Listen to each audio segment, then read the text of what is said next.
আমরা যে ভুলটা করছি একই ভুল তো হতে যাচ্ছে। আপনি মনে করেন বন্ধুর কন্যা জননেত্রী শেখ হাসিনা যদি শক্তিশালী একটা বিরোধী দল থাকতো আওয়ামী লীগের অপোজিশনে, আজকে এই পরিস্থিতি কি তৈরি হতো? আপনি যেই দোষেই আমাদেরকে দায়ী করেন, যদি সত্যিকার অর্থে একটা এফেক্টিভ বিরোধী দল আমাদের থাকতো আমাদের দেশে, যে রোল প্লে করতে পারতো, তাহলে আপনি মনে করেন যে সেলিব্রিটি ক্রাইম যেগুলো হয়েছে এগুলা একের পর এক হতে পারত। আপনি কি মনে করেন না যে একটা এফেক্টিভ বিরোধী দল থাকলে শেখ হাসিনার জন্য দেশ পরিচালনা আরো সহজতর হতো? আপনি কি মনে করেন না যে একটা ভালো বিরোধী দল থাকলে আজকে আওয়ামী লীগ যদি ক্ষমতায় লেগছে, নির্বাচনের প্রতিযোগিতায় আওয়ামী লীগ কখনো বিরোধী দলে গেল, তাতে কি হতো? আবার আওয়ামী লীগ ক্ষমতায় আসতো। একটা process, it would been like a cycle, right? কিন্তু আমরা যে ভুল করে ফেলছি যে we did not have a vibrant effective opposition party. আজকে বিএনপি, জামাত, অফকোর্স এই সরকার যেটা অন্তর্বর্তীকালীন সরকার এখন আছে, এবং এনসিপি, তারা তো ওই পথই হাঁটছে। তারা একটা ইলেকশন করবে যেখানে আওয়ামী লীগের মতো একটা বৃহৎ দল নাই। তাহলে আপনি বিভাজনটা চিন্তা করতে হবে যে একেবারে বাংলাদেশের গ্রাম থেকে শহর পর্যন্ত বৃহৎ একটা অংশ ইলেকটোরাল প্রসেস থেকে বাইরে। আওয়ামী লীগের সভানেত্রী শেখ হাসিনা, ওনার অডিও ক্লিপ ফাঁস হচ্ছে কোন সময়টা? যখন তিনি প্রধানমন্ত্রী, তাই না? কে রেকর্ড করলো ওনার কথা? বাইডেন? কে রেকর্ড করছে ওনার কথা? Xi Jinping? পুতিন? ওনার কথা তো রেকর্ড করেছে ওনার লোকই। কত বড় ধৃষ্টতা এবং কত বড় ব্যর্থতা আপনি চিন্তা করতে পারেন যে দেশের প্রধানমন্ত্রীর কথা রেকর্ড হচ্ছে। তাহলে আপনি যদি এখন বলেন যে না আমি ভুল করি নাই, এটা কি হলো? আজকে যত ইমপ্লিকেটিং অডিও বের হচ্ছে, আমি দেখি ওই যে বিটিভিতে লাইভ, এই যে আপনার যে বিচার কার্য তারা করার চেষ্টা করছে, হ্যাঁ, তো সেখানে অডিও গুলা যে চালায়, তো আপনি মনে করেন আন্তর্জাতিক অপরাধ ট্রাইব্যুনালের চিফ প্রসিকিউটর কি রেকর্ডিং করছিল নাকি তখন? তো তাইলে আপনাকে তো স্বীকার করে আসতে হবে যে হ্যাঁ আমি এখানে ভুল করছি, এখানে ভুল করছি, এটা আমার ঠিক করা দরকার, রাইট? আপনি আজকে দেখেন যে এই যে সামরিক বাহিনীর ঊর্ধ্বতন কর্মকর্তা যাদের নামে আপনার গ্রেপ্তারি পরোয়ানা ইস্যু হয়েছে, আপনি কি সত্যি মনে করেন যেখানে প্রত্যেকে দায়ী? Not at all. অন্যের দায়ে নিজেরা ফেসে গেছেন। তাহলে কারা দায়ী? আমি ওখানে স্পেসিফিক্যালি একজনের নাম বলতে পারি, এটা আমি বলবো না এখন। আমি স্পেসিফিক্যালি তাকে চিনি, জানি, আমি তার সঙ্গে জানি যে বিভিন্ন রকম অপকর্মের সাথে জড়িত ছিল, কিন্তু সে কমান্ড স্ট্রাকচারের মাঝামাঝি থাকার কারণে তার উপরে ওই সময় যারা ছিল তারাও ফেসে যাচ্ছে। সামরিক বাহিনী কি বেছে বেছে খারাপ লোক নেয় নাকি? না রে ভাই, আমি 15 বছর আওয়ামী লীগ করতাম, এখনো করি, সারা জীবন করবো, কিন্তু আমি আক্রান্ত ছিলাম, অনেক কিছু বাইরে বলতে পারি নাই। এগুলো খুব আশ্চর্য রকম সব ঘটনা, এগুলা বাইরে বলা যাবে না, এগুলো লজ্জার বিষয়। আওয়ামী লীগের নেতারাই আওয়ামী লীগের নেতাদেরকে আক্রান্ত করছেন, বিভিন্ন ভাবে অসম্মানিত করছেন। আমাকে তো আর ফিজিক্যালি কিছু করতে পারে না, বিভিন্ন জায়গায় বিড়ম্বনা, বিব্রত করছে, হ্যাঁ, বিকজ আমার বাবার ছায়া আমার উপরে ছিল। তিনি আওয়ামী লীগের কোষাধ্যক্ষ, বহুবার এমপি, ওনার একটা জাতীয় ভাবে একটা ভাবমূর্তি আছে, চাইলে তো আমাকে ফেলে দেওয়া যায় না। পারিবারিক ভাবে তো আমরা একটা শক্ত জায়গায় সবসময় ছিলাম, কিন্তু চেষ্টা কিন্তু খুব করছে। এবং আমার দলের জাতীয় নেতা তারাই আজান দিয়ে আমার পিছনে লাগছিল। কিন্তু আওয়ার লাভ টুয়ার্ডস বঙ্গবন্ধু এবং এটা একটু ছোট করে শুনি, যদি এটা ব্যক্তিগত একটা জায়গা। এটা হচ্ছে কি, শুনেন আপনাকে বলি, আমাদের কিছু গণমাধ্যম, কিছু থিঙ্ক ট্যাঙ্ক, কিছু রাজনৈতিক নেতারা মিলে একটা প্রেসক্রিপশনে আসলো যে বাংলাদেশে আর কোনো জাতীয় নেতা রাখা যাবে না, হ্যাঁ, এবং বাংলাদেশের নতুন করে কোনো নেতা তৈরি হতে দেওয়া যাবে না, বাংলাদেশে কোনো ভালো বক্তাকে বক্তব্য দিয়ে একটা আউটশাইন করবে এই জায়গায় যেতে দেওয়া যাবে না। This was the prescription, believe me. এবং এটা খপ্পরে আজকে আমরা পড়ে গেছি, কারণ আজকে যে সংকট, জননেত্রী শেখ হাসিনার তো নিরাপত্তাটা 1 নম্বর গুরুত্বের ব্যাপার। আজকে নিজের নিরাপত্তার জন্য উনি দিল্লিতে আছেন, কিন্তু ওনার জায়গায় যে একজন নেতৃত্ব নেবেন, আপনি একটা নেতার নাম বলেন না। আমরা নিজেরাই তো নেতা তৈরি করি নেই, ভাঙ্গা চোরা লোকজন সবগুলোকে আমরা বানাইছি নেতা। আপনি ক্যাবিনেটে দেখেন, একটা ক্যারিয়ার ওরিয়েন্টেড কোন লোক আছে? ক্যারিয়ার ওরিয়েন্টেড বলতে বুঝাচ্ছি যারা তাদের মন্ত্রী হওয়ার আগে বা রাজনীতি করার আগেই সমাধান কিভাবে দিতে হয়, সমাধান যাত্রা যারে বলে, সেই সমাধান যাত্রার মধ্যে দিয়ে স্বনামধন্য হয়েছেন, পরিচিত হয়েছেন বাংলাদেশের মানুষের কাছে, সেটা কি আছে? আপনি এন্টায়ার ক্যাবিনেট থেকে 5টা লোকের নাম বলেন না। আমি আপনার বলছি, ভারত নিজের প্রয়োজনে বাংলাদেশের মধ্যে কোনো গেরিলা যুদ্ধ হতে দিবে না। কারণ ভারতের এই যে 7 সিস্টার, এখানে যেই পরিমাণ সমস্যা তারা এখন কি বলে মুখোমুখি হয়, তাহলে গেরিলা যুদ্ধ তো আর মাটির ভিতর থেকে হয় না, কোন এক জায়গা থেকে আসতে হয়, সে তো ম্যানেজ করতে পারবে না এই সিচুয়েশনকে। এবং আমি আপনাকে একটা কথা বলছি, আওয়ামী লীগের জায়গা থেকে প্রতিষ্ঠিত হবে, আওয়ামী লীগের জায়গা থেকে বাংলাদেশে ফিরবে। একটা ছোট বিনীত আহ্বান আপনার মাধ্যমে করতে চাই যে আমরা নিজেরা বেশি বুঝে যেই গুজব গুলা ছড়াচ্ছি, এতে আওয়ামী লীগের বিশ্বাসযোগ্যতা এবং গুরুত্বের যে জায়গাটা আমরা নষ্ট করে ফেলছি। সেখানে অনেকের নাম আসতে পারে, নাম না ধরে বলতে চাই যে আপনারা এই কাজটা কইরেন না। কারণ আওয়ামী লীগ বলেছিল দেশ স্বাধীন হবে, দেশ স্বাধীন হয়েছে।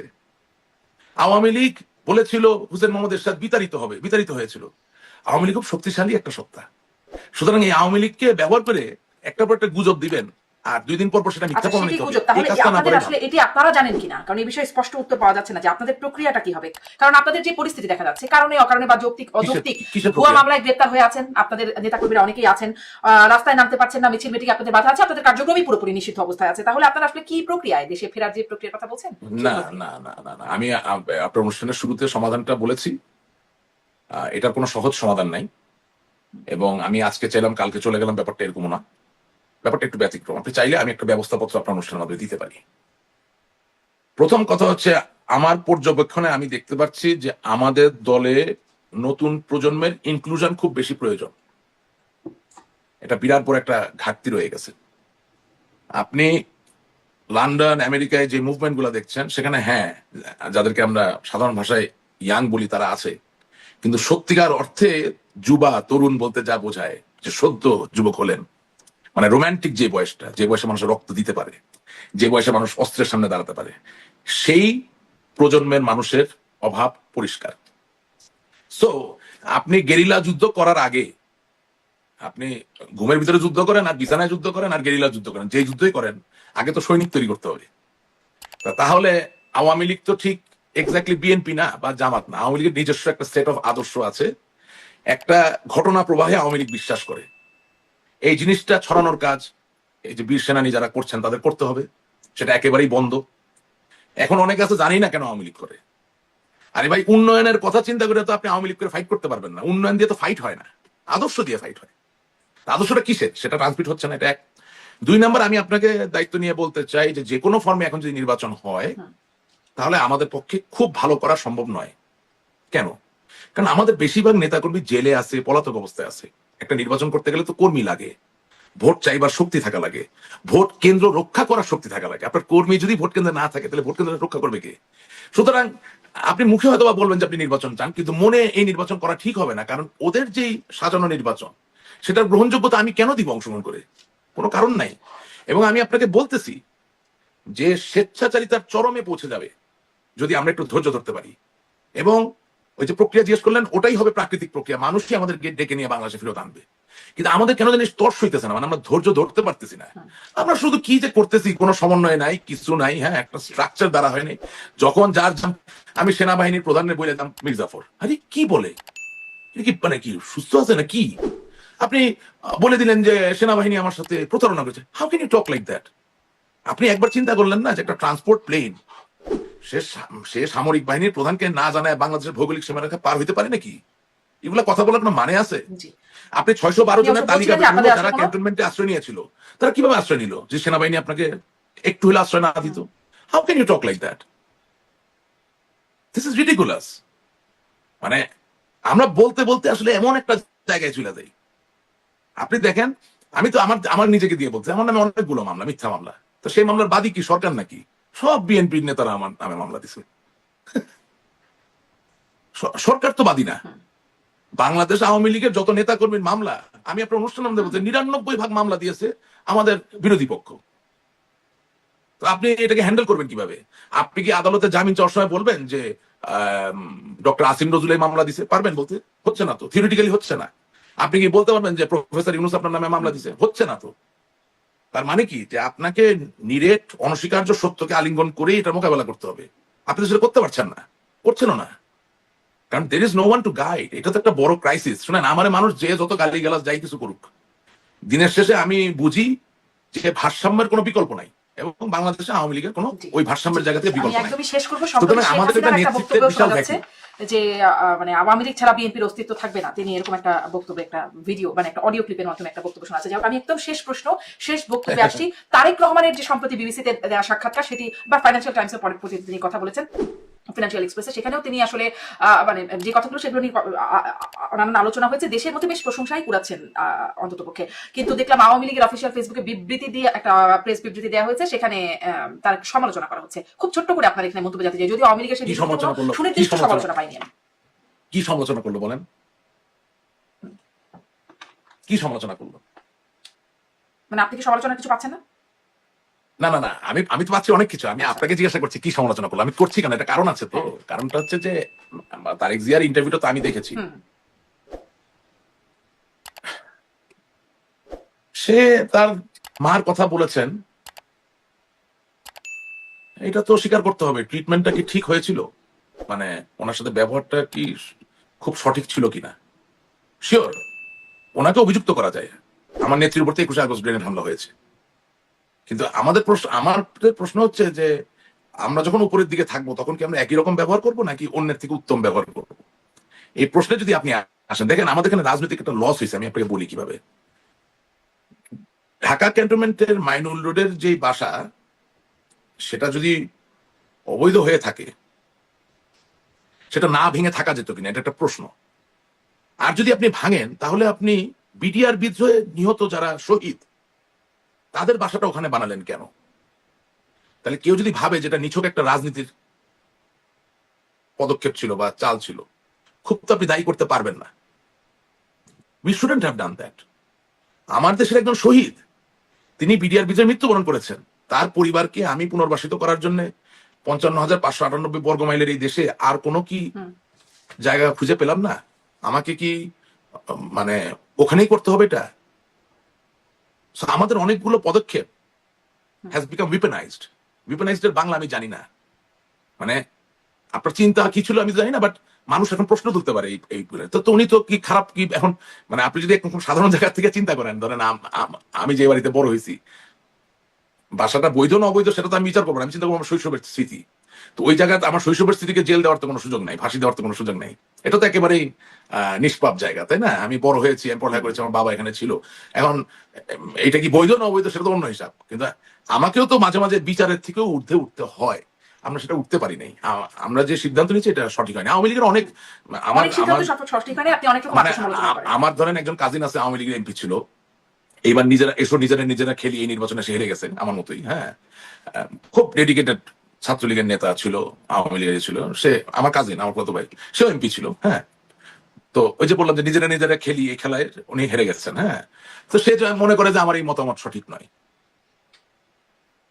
এরকম অনেকে আছে মনে করে। কিন্তু আপনি একবার চিন্তা করেন যে আপনি একটা বাসায় শৈশব থেকে বড় হয়েছেন, আপনার বাবা আপনাকে যে টাইটেল দিয়েছে সেটা ভুল না ঠিক, সেটা তো আপনার কাছে বিচার্য হবে না। আপনার সামনে যদি বাড়ি ভেঙে দেয়, এটা নিয়ে তো আপনি দুঃখ প্রকাশ করতে পারেন এবং এটা মানুষের মনে ঢুকে যাচ্ছে, তো সেই জায়গাতে এটা আছে। কিন্তু আবার আপনাকে এটাও বলি যে আমাদের কত বড় ব্যর্থতা, আজকে তো বলতে অসুবিধা, এখন আপনার সঙ্গে বলি, বাংলাদেশের জেলা পর্যায় থেকে যে সরকারি কৌশলী যারা ছিল, public prosecutor PP up to attorney general, আরে ওদের কারণে তো আজকে আমাদের এই অবস্থা, ওদের কারণে তো আজকে আমাদের এই অবস্থা।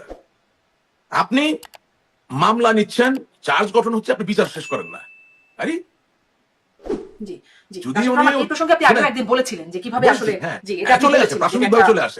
আপনি যখন এই প্রশ্ন করছেন প্রাসঙ্গিকভাবে চলে আসে বিষয়। কিন্তু আমি আসলে এই প্রশ্নটা করছিলাম যে তারেক রহমানের বক্তব্যের বা তার যে সাক্ষাৎকারের সমালোচনা করা হচ্ছে আওয়ামী লীগের অফিসিয়াল ফেসবুক পোস্টে, এবং সেটা খুলে নিয়ে বসে আছে। আমি বলছিলাম কোনো সুনির্দিষ্টভাবে তার যে বক্তব্যকে অভিযুক্ত করা হচ্ছে এমনটা না, একটা মোটা দাগে সমালোচনা করা হচ্ছে।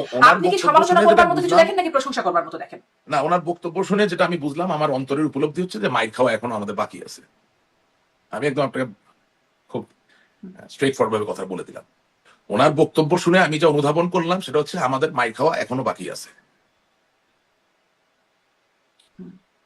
অনানুষ্ঠানিক ভাবে সুবিধাজনক অবস্থায় থেকেই, যেখানে বাংলাদেশের আওয়ামী লীগের নেতা কর্মীদের বিরুদ্ধে হাজার হাজার লক্ষ লক্ষ মামলা এবং সেগুলোর বাদী তারেক রহমান সাহেবের দলের নেতা কর্মীরাই, সেখানে আনুষ্ঠানিক ভাবে যদি তারা ক্ষমতায় আসে, কি করবে মনে করতেছেন?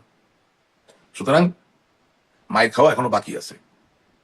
যারা ওই বিভিন্ন ইউরোপিয়ান দেশ থেকে বসে স্বপ্ন দেখে যে আমরা রাজনৈতিক আতাত করে ফেলবো, একটা আন্ডারস্ট্যান্ডিং হবে, স্বপ্ন দেখা বন্ধ করে দেন। আপনাকে জনগণকে নিয়ে একটা কথা শুনুন, আমাদেরকে জনগণকে সাথে নিয়েই আন্দোলন গড়ে তুলে আমাদের জায়গা তৈরি করতে হবে। Very simple. মাইর খাওয়া এখনো বাকি আছে, আর মাইর খাইতে গেলে তখন জনগণকে সাথে নিয়ে আন্দোলনই আপনাদের উপায়, সেটি আপনি বলছেন। দেখা যাক সামনে আপনারা কত আন্দোলন করতে পারেন, সেই আন্দোলন শক্তভাবে করতে পারেন। আমি সেটা বলছি না, আমি বলছি যে রাজনৈতিক সমীকরণটা সব সমীকরণ সঠিক হয় তা তো না। এখন যাদের হাতে কলম আছে, যাদের হাতে রাজনৈতিক ওই পজিশনটা মানে জায়গাটা আছে, তাদের সমীকরণটা ভুল। কারণ আসলে প্রপার রাজনীতি করা লোকের সংখ্যা তো আমরা জেনে শুনে সচেতন ভাবে আমাদের দল থেকে কমিয়ে ফেলেছি। তাদের তো কোনো ইনপুট দেওয়ার কোনো সুযোগ আমরা রাখি নাই, যার জন্য আমরা অনেক কিছু ভাবতেছি। বললাম না, বিছানায় শুয়ে শুয়ে গেরিলা যুদ্ধ করতেছি, চেয়ারে বসে গেরিলা যুদ্ধ করতেছি, কিভাবে, কিসের, মানে অনেক এটা হয় না। এবং আশিক রহমান, এবং আরেকটা আপনার জিনিস হচ্ছে পর্যবেক্ষণ, আপনার বিশ্লেষণের জন্য ধন্যবাদ। নির্বাচন প্রসঙ্গে একটা কথা শুধু শেষে বলে দিই, একদম এটাও শেষে। মনে রাখতে হবে যে বাংলাদেশের স্থানীয় সরকার পর্যায়ে যেহেতু প্রচুর পরিমাণে নৌকা মার্কার চেয়ারম্যানরা নির্বাচিত হয়েছিলেন, মনে রাখবেন যে আগামী নির্বাচনে তাদের কৃত কর্মের ফলাফলও কিন্তু আমাদেরকে বহন করতে হবে। সুতরাং এটা কি আমাদের পজিটিভ হবে নাকি নেগেটিভ হবে, এটাও হিসাব করেই নির্বাচনের দাবিতে অগ্রসর হওয়া উচিত। অনেক ধন্যবাদ আশিক রহমান যুক্ত হবার জন্য। ধন্যবাদ দর্শক এতক্ষণ সাথে থাকবার জন্য। আজকের মতো শেষ করছি আমার আয়োজন। আপনাকে ধন্যবাদ।